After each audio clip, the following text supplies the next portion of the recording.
Hoje eu vou contar pra vocês do dia que eu deixei o meu filho feito xixi o dia todo e sapecou toda a bunda dele, que ficou na carne viva. Eu tinha 23 anos, era mãe de segunda viagem, era o meu segundo filho. Mas nem por ser o meu segundo filho eu tinha uma experiência com criança. Eu tive a minha primeira filha, mas a minha experiência com criança era muito pouco. E na época que eu tinha minhas crianças pequenas, a gente usava fralda de tecido e aquelas calça plástica que tinha aquele plástico por dentro, sabe? Aquelas calça plástica que a gente fechava com um botãozinho. Pois é.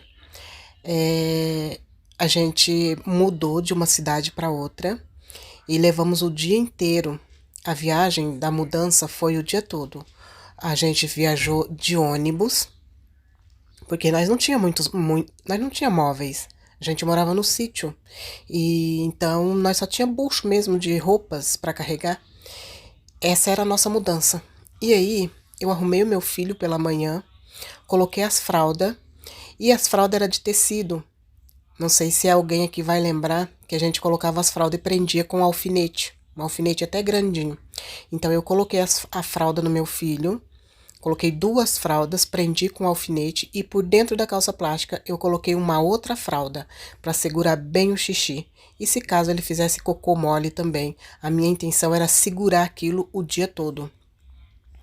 Só que, gente, não me veio na cabeça que eu teria que trocar esse bebê, que eu não poderia deixar ele o dia todo com aquela fralda. E eu deixei, gente, o dia todo. A nossa viagem levou o dia todo. Nós chegamos no destino bem de tardezinha.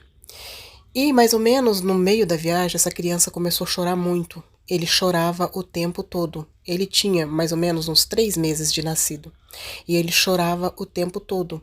E eu acalentava ele dando o mamar. Colocava o peito na boca dele e ficava com o peito na boca dele o tempo todo, mas mesmo assim ele chorava. Quando a gente chegou no destino, que era na nossa nova casa, eu fui tirar a fralda para poder dar banho, né? E quando eu abri a calça plástica, o alfinete tinha se aberto e a ponta do alfinete tinha enfiado na barriga dele um pouquinho para baixo do umbigo. O alfinete estava todo enfiado dentro da barriga do meu filho.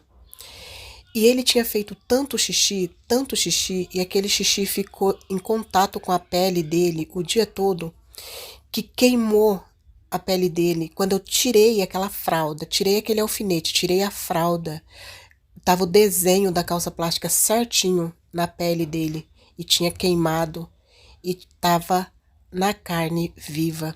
Esse menino chorava tanto, chorava tanto. Quando eu vi aquilo, eu fiquei desconjurada. Não me passava pela cabeça que eu tinha que trocar aquele bebê, que a fralda, que eu não poderia deixar ele o dia todo com a fralda. Eu sei, gente, que meu esposo vendo aquilo, ele ficou desconjurado, eu também fiquei. E aí o meu esposo correu no mercado, não foi nem na farmácia, foi no mercado e comprou aquele polvilho antisséptico granado. Alguém aqui deve lembrar disso, que era um pozinho bem fedido, fedia enxofre. Era um vidrinho amarelo. Então ele comprou aquele pozinho, eu dei banho naquele bebê e ele chorava tanto, meu filho chorava tanto na hora do banho. E depois que eu dei banho, eu coloquei nele aquele pozinho. E aquilo lá era um excelente remédio, gente. E aí eu fui curar aquelas feridas dele. E aí com isso eu aprendi que eu não deveria deixar o meu filho mais de 1 hora sem trocar as fraldas dele. Era fralda de tecido, gente. E por dentro da calça plástica tinha plástico. E aquilo esquentou demais. Em Rondônia é muito quente. Então aquilo esquentou muito e cozinhou a pele do meu filho. Sem contar do alfinete que se abriu e enfiou na barriga do meu filho. Então é isso, gente. Consegui curar a ferida. E é isso. Foi uma lição que eu aprendi para a vida.